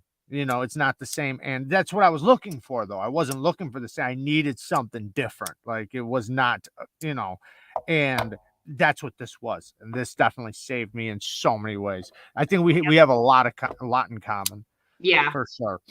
Because yeah, I had a bad heroin addiction. I went down a dark road. And and then not even just that, just even like with crime, even before that, just it was just my lifestyle, and the way, everybody around me was everybody. I didn't know Yeah. anybody that, wasn't, basically. And the people I did, like, I guess it wasn't they're very far few and in between, you know.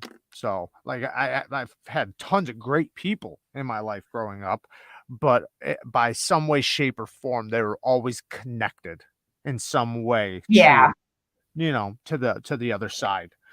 But no, that's amazing. And I'm glad you said that, because a lot of people they don't want to peel back the skin. And I think sometimes it's good, because with this community there are, and I'm sure you've seen it, there's a lot of people that refuse to say anything personal. But then that kind of that separates you from the people, because everybody's got experiences. Like, I met a Yeah. lot of people in this community, so many people in the comments right now that have been through the same shit me and you have, same exact shit. Yeah. And even if they haven't, they can relate by some way, shape, or form. Brother, sister, cousin, uncle, father, mother, something, right? Yes. There's some way to relate. So I think it's good, because, to, and it's not like you have to tell everything about yourself, but, it does, it's very humbling, like you said, very humbling. Yeah, it is. Um, so, if you don't mind me asking, when did you start your channel, by the way? Let me just ask you that. How long have you, what is it, been a year, I 2 years? started the YouTube channel in April. April? Yep. Okay. I'm gonna so when did you I guess get away from that lifestyle? Um, in my early 20s, so I started using drugs when I was 12, Yeah. and that was kind of normal in my Yeah. area. Yeah. We were just left to our own devices, and it Mhm. was not a good environment, and that was just Yeah. normal. So I used drugs starting at 12. It got really bad when I was like 14 to 21. That was like just all day, every day, a constant struggle. But I kind of Guys, I stopped will when get to the donations, guys. I will get to the donations. Sorry, go ahead. Go ahead. oh, no worries. Once I was like 20, 22-ish, I was like, I gotta chill out with this stuff. Like I'm gonna kill myself. And I just kind of quit cold turkey with a few circumstances that came up where I didn't have the supply that I used to. It kind of got cut off, and I just took that as like my sign from the universe that I really needed to cut the shit, and I just did one last pill and never looked back. Right. That's crazy. Yeah. That's actually insane. Most people like that's a very small minority that could do that. The Yeah. overwhelming majority, that's Yeah. not their story. They Yeah. could never do that. And but no, God bless. That's awesome. That's amazing. And isn't it crazy looking back? You know, because once you remove yourself and you look back at it, you start thinking of some of the things, and it's like, because you're the reality when you're involved is that's your reality. That's just how normal things are. But then when you look back, you realize how abnormal it is. Yeah. You know, the Right. lifestyle, just everything. It's like, holy shit, man. Like I could think of some crazy stuff. It's like, man, I shouldn't even be alive right now. Like nuts. Yeah. But no, I think that's awesome. And I appreciate you talking about it too. Black Cat 997, thank you for the 10 bones, man. I appreciate it. We got a couple more I seen pop up. Benjamin, thank you, man. I appreciate the donation, man. Thank you, all you guys, man. You guys are amazing. I think there was one. Oh, right there, Jeremy. You both are heroes, man. Thank you, man. I appreciate it. Thank you so much. Yeah, everybody in the chat, man. You guys are all awesome, man. I can't thank you guys enough. You guys have been so much support, and I know I say that stuff to you guys, but you guys have no idea how awesome you guys are, and just all the great conversations and just everything. Even just having this channel and having friends out there. Even if we are on two parts of the planet, because I know I got friends in Australia. It's crazy. It's crazy, like, and I never would have thought, and I'm sure you can relate, I never would have thought I'd be on the internet. Oh, right. The internet's like that's a no. You don't do that. Yeah, exactly. It's like that's evidence. But here we are. Yeah, here we are. So where are you wanting to take your channel? Or is it just like hobby fun? Are you wanting to do something with it? Is that your only channel, by the way? Yeah, this is my only channel. Honestly, the direction or the path that I should say that I'm on right now is where I want to stay. Exactly the meaning behind my username. It's just not your average EDC. They're not your average tools. They're not your average use, and they're not your average opinions.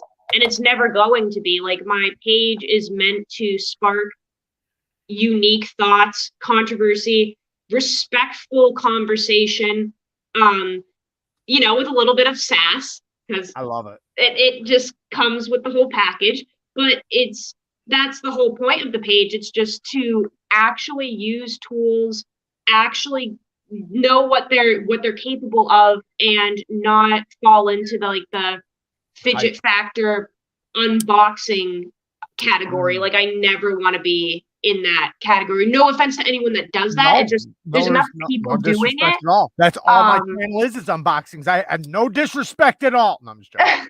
Yeah, it's just what I'm doing right now is what I want to do for the foreseeable future. Just bringing fresh, new, useful content. That's all I want to do.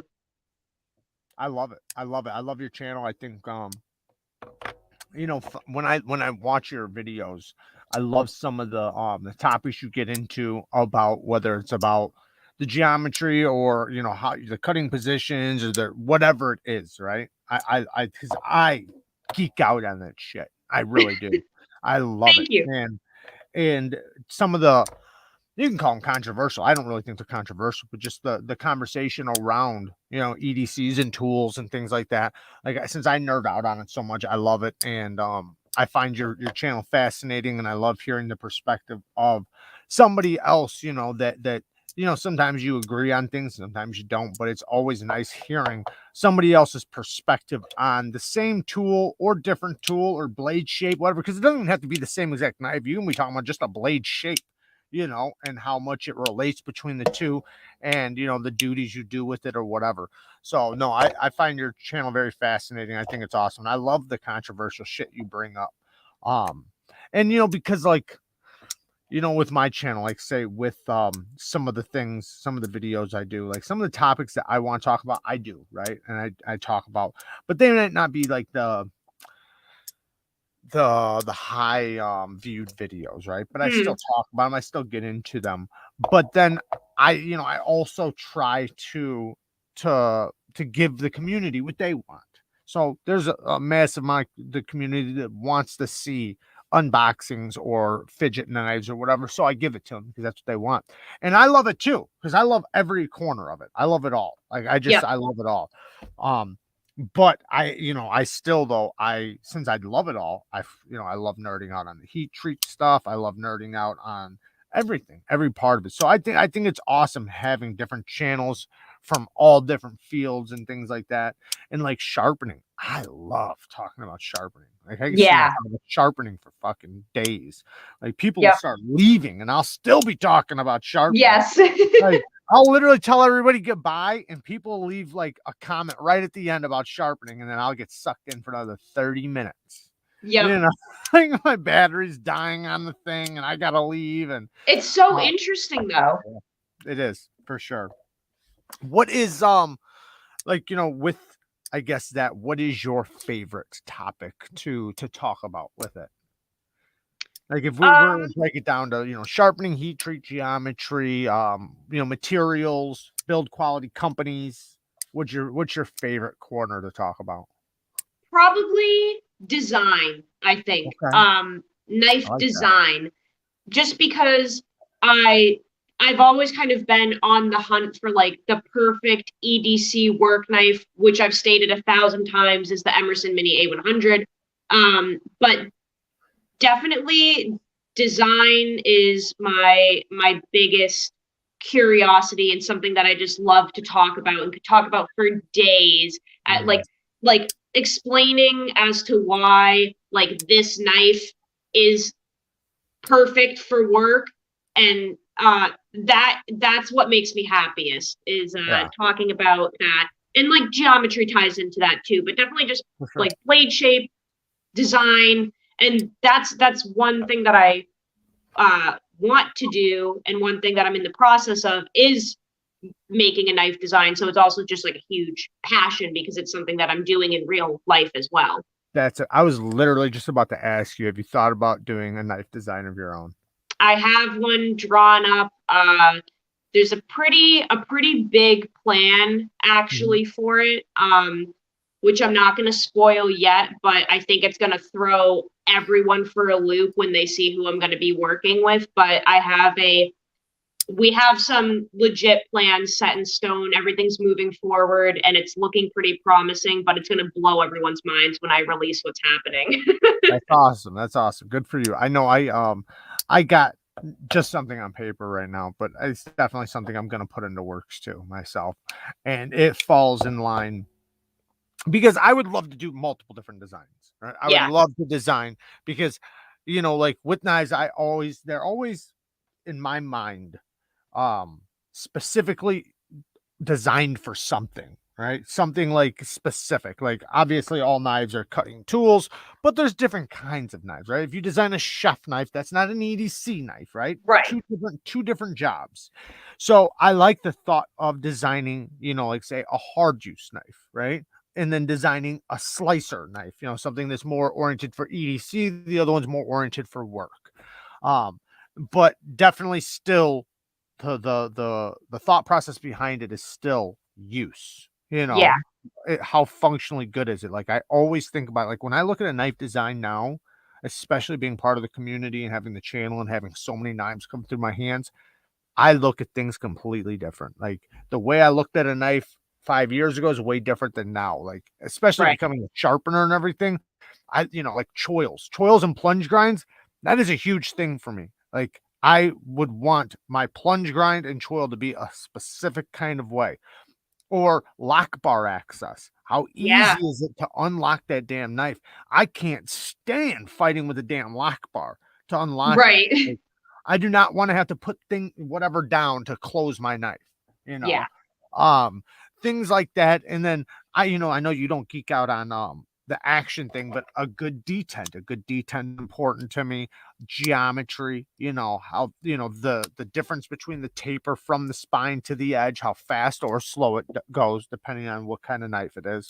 But yeah, then the blade shape, I think, to me, is so important, because there's certain blade shapes I won't carry. I just can't. Right. It doesn't make sense to me. For Yep. EDC, like we were talking about with the tip thing. Like, there's some times where I can get by, just to test it. Like, say something with a really big belly, right? You can Yeah. get by with it, but you don't. It makes things more difficult than if the tip went the way you want. Right. Rather than having all belly. And some people ask a lot, why wouldn't you just cut that thing with the belly? And my answer always is, I don't know what yours would be, but mine always is, when you have the opportunity to use no edge, right, to make your cut, because you're only using the very tip, or use 2 inches of your edge, like, that's just putting so much more use on your edge that you don't need. Like, say, to Right. open something up, and then the things inside, whatever you're opening, you don't want that edge hitting. It's nice to just have the tip. You can pop it in, zip it open, and you don't have to use 2 inches of your edge. It's just Yep. sacrificing so much more edge, and then the leverage through the cut. Like, some things bellies just don't do good going through. It just creates resistance. Right. Um, what if you so with the Emerson, the one you have, if you were going to, just, let's just, like, say, you could do anything you wanted, right? If you were going to design your own Emerson, right? Sky's the limit. Do whatever you want. There's no rules. What would it look like? Your own. It would honestly look like a mini A100, and I would just thin the blade out. You thin it out. Would you do Yep. a flat grind? A convex, a hollow? What would you do? I would definitely go with a full flat for sure. You like flat grinds more than hollows, right? Um, Lately, yes, I used to like hollow grinds more, but just with the work that I'm doing now, full flats seem to do a pretty decent job. So if I could make this, if I could have this blade a little taller this way, Yep. and then have it full flat, man, that would be killer right there for The sure. whole blade a full flat, right? What was that? You said the whole blade a full flat grind. Yeah. Yep. Yeah, the cutting performance would go way up, Oh way yeah, up. way Yeah. up. So with flat grinds and hollows, why is it for you right now better for you a flat grind than a hollow? Because the slicing, well, that's actually it. I'm slicing things now at work. Since my job changed, I'm not doing as many like sawing motion cuts, and also like I just need something that's a little thinner, a little slicier, and that moves through material with ease. And I'm just cutting so many cardboard boxes and bags and like roots off of vegetables and dead leaves and stuff. It just like Yeah. that thin, slicey, capable edge is just, it seems to work better for me than like the hollow grinds. Is it the shelf of the hollow when it goes up to the spine? Is that the part that gets in the way for you? Yes, because it ends up wedging things apart as opposed to Right. slicing through them. It splits them. Yeah. I guess that depends on the height of the blade too, because like, I have some hollows, And I know what you mean too, because there are some where it's like such a thick spine and getting down to that hollow just makes such a shelf. But then there's others, if they have a thin blade, then the shelf is very minimal and it Right. becomes very, very slicey. But yeah, there's so many different kinds. Addicted to Knives says he's a recovery specialist. My job is to get addicts into treatment and help them in a way I can and take what I have been through and help them. That's amazing, man. You're doing God's work. That's awesome, man. Um, don't introduce them to knives. His first thing, I got a hobby for you, man. Works every time. Next thing you know, you're trading knives with them. But no, that's amazing, man. All jokes aside, that's awesome. I know I've talked to people myself. I was doing this thing for a little while. I haven't done it in a while, but where I was talking to people that were just beginning, like just beginning or just began like recovery. So they were like still on the fence. Some of them were not even across the fence yet. So it was basically like trying to help them get farther, you know, because they were like on the verge of going back, or maybe they weren't even, you know, like I said, they were still, you know, dealing with demons. So, and just talking to them and telling them like, you know, ways, techniques, things that how I got through and just shit like that, because it does take, you know, like you going cold turkey, man. It's crazy. Um, you know, but a lot of people, that's not even a possibility. So Right. you got to give them something to do, like things, a good mindset, and a lot of support. A lot of people need medication. Like there's a lot of different ways, but yeah, no, that's awesome that he's doing that. How cool! Wait, cool. How many people are in recovery in the knife community? Can't be an accident. Very true. Very true.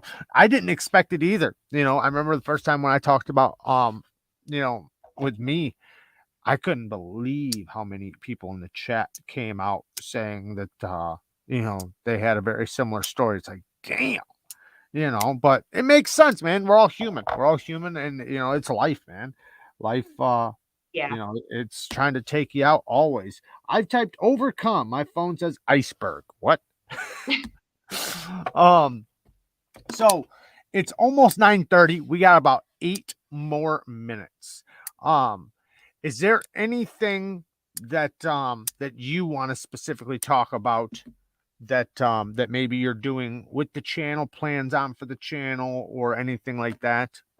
Anybody like, are you monetized? I so I'll be honest, I don't quite know what that whole thing even means. Okay, so what that means is if you get which you can get monetized now. I checked your channel and you can get monetized. I didn't know if you were monetized. The only reason why I didn't know you were monetized or not is because I pay for this thing once a month, which means I can't see ads. So I pay already. So say if you were monetized and I watched your channel, you would still get a little something from me for that. But what it means is you get ads on your channel. So if you do get monetized, you would become a YouTube affiliate. And YouTube would check out your channel. It'd take about 2 weeks, and then they would say yes or no, which they would say yes. And then you would get ads and you would start making money every month off of your views. Hmm. Now, before you say, no, I don't want to do that to my followers, just know that YouTube passed something last January where if you don't do it, they're going to do it automatically and you're not going to make a dime and they'll make all the money, just so you know. Ooh, I did not So, know any of that. yeah, that's what sucks about for the people that planned on not ever making their community or whatever watch an ad. Doesn't matter. YouTube will do it for you. And then you don't get to make anything and YouTube makes all the money. So That's so shitty. it's so stupid. And you know what's even shittier is that they started doing it to channels that can't even get monetized yet. Meaning What? you can't even monetize your own shit, but they'll still do it. It's so sneaky. Yeah, I've never paid attention to any of it because I don't like I've never cared about making money off of it. I've never cared about getting followers. I literally could not tell you how many followers I have because I don't know and I don't care. You have about I 1,500, right around 1,500. Really? which means you get monetized after you're eligible to get monetized after 1,000. You have to have 4,000 hours of watch time and 1,000 followers. If you have both of those, which I guarantee you do, you can get monetized. So right now you are eligible to be monetized. I had no idea. I don't pay attention to any of it. I guess I probably should a little more than I do, but Yes, you should. I'll have to look into that because yeah, No, I you had should. I You had no definitely idea. should, because it'd be no point for YouTube to make money off of what you do Right, without you getting a cut. right. That makes no Okay. sense. And I'm gonna do that then. they're gonna do it too. Like, just they're gonna do it. Yeah. So you don't really have it's not whether or not you don't have a choice. So what I would, if you were asking my opinion, I would just tell you, yeah, become an affiliate. Set it up as soon as possible so that it'll just a partner program on YouTube. Look it up on YouTube. Just Google up how to become a YouTube partner, Yeah. and it'll send you a thing, and you just fill it out, and you show them your channel and everything, and then they'll check out your channel, and after like 2 weeks, you'll wind up getting monetized. And Okay. you can do the same thing you're doing now. The only difference is you'll make money off the ads. Right. Okay. Yeah, I'm definitely gonna look into that then. Yeah, for sure. You should definitely do that. And then Addicted to Knives says, "Fuck that, make that money." Some people get upset, over the ads, but there's at this point there's nothing anybody can do. Like that Right. that's YouTube. YouTube passed that last year. So like that's why sometimes you'll see like channels that have like 300 followers and they'll have an ad. It's because YouTube is, dominating. Um Not the average EDC. Are you still using the PM3? That's from No. Miller 86. No, but she did recently buy another one, though. We talked about it a little bit ago. Yes, we'll be testing this. Yep. And that's S45VN. Let me go through some of these comments. May as well be named Google Tube. Erica, do you plan on doing your own live streams? Which is another thing you can do now. I mean, I do them on Instagram, but yeah, I guess I should probably look into doing them here on YouTube. I would if I was you. I don't see why you wouldn't. It's easy and it's fun, and like with what I'm doing right now, this isn't free. I pay for StreamYard. I pay like $36 a month for StreamYard. Oh, wow. And that's what gives me the ability to pull up these comments and everything else. So, Yeah. but I don't think like you can get donations until you're monetized. So Okay. that's one thing. I'm not 100% on that, but I don't think you can. I think I'm not positive. So I could be wrong on that. I'm not even going to say it because I'm not positive. Okay. But no, YouTube is fun though. Going live on it if you ever thought about it. Addicted to Knives. Knives are my downtime. I would be so burnt out if I didn't have knives to dive into every day. There you go. Just got my Crew Carta PM2. Nice. Crew wear in my Carta, I'm guessing. What do you think about crew wear? Do you like crew? Have you tried crew wear? I'm sure. I love it. Me I too. love it. Me It's one of my too. favorite steels. Yeah. Don't complain about YouTube and support it by using it every day. Yeah. I mean, well, you can still complain about the things that they screw you over on. Yep. But no, yeah, for sure. No, I agree. If you're going to use it, you got to go by their rules and everything else. And I'm blessed. I'm blessed to be on YouTube. But yes, I love fucking crewwear, man. Crewwear is such a good steel. It is.